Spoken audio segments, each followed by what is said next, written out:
Hello guys, magluluto tayo ngayon ng carbonara. Ingredients, ham, bawang, sibuyas, mushroom at saka carbonara sauce. Pasta syempre. And then, ayan, ham. So, ham, ikat lang natin siya into cubes. Pero kung gusto nyo naman na iba yung sahog, pwede rin namang tuna.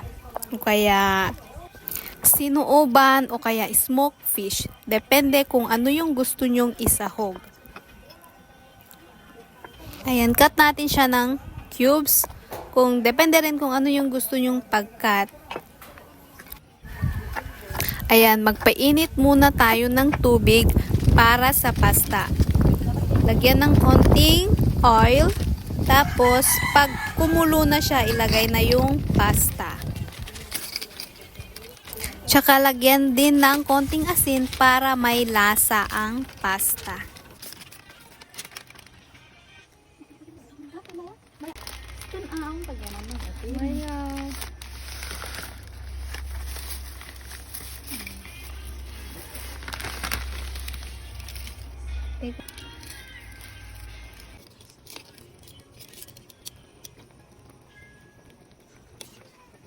Pag malambot na, iset aside na natin yung noodles at magluluto na tayo ng sauce. So, sa kawali, magpainit tayo ng mantika. So, ayan. Pag sobrang mainit na yung mantika, iprito na natin ang bacon. O kaya kung ano yung gusto nyong isahog, yung smoked fish o kaya tuna.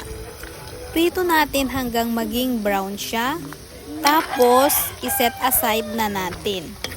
At magpiprito na tayo ng bawang at sibuyas. Ayan, igisa natin hanggang maging golden brown. Tapos, ilagay na natin ang mushroom.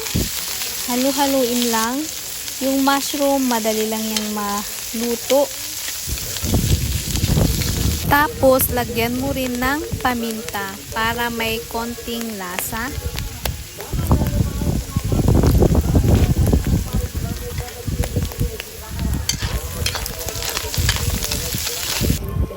Tapos, ilagay na natin ang kanyang sauce. The carbonara pasta sauce.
Yung bacon, huli nang ilalagay kasi naluto na yan. So, ilagay na natin.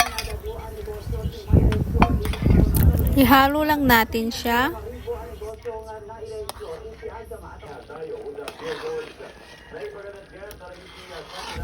Ayan, pag kumukulo na, ilagay natin yung cheese. Depende kung gusto nyong lagyan ng cheese o hindi.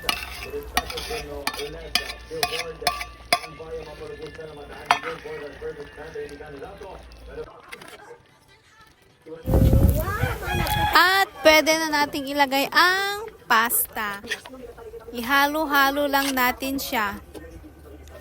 Lagyan din natin ng parsley. Add colorful to your food.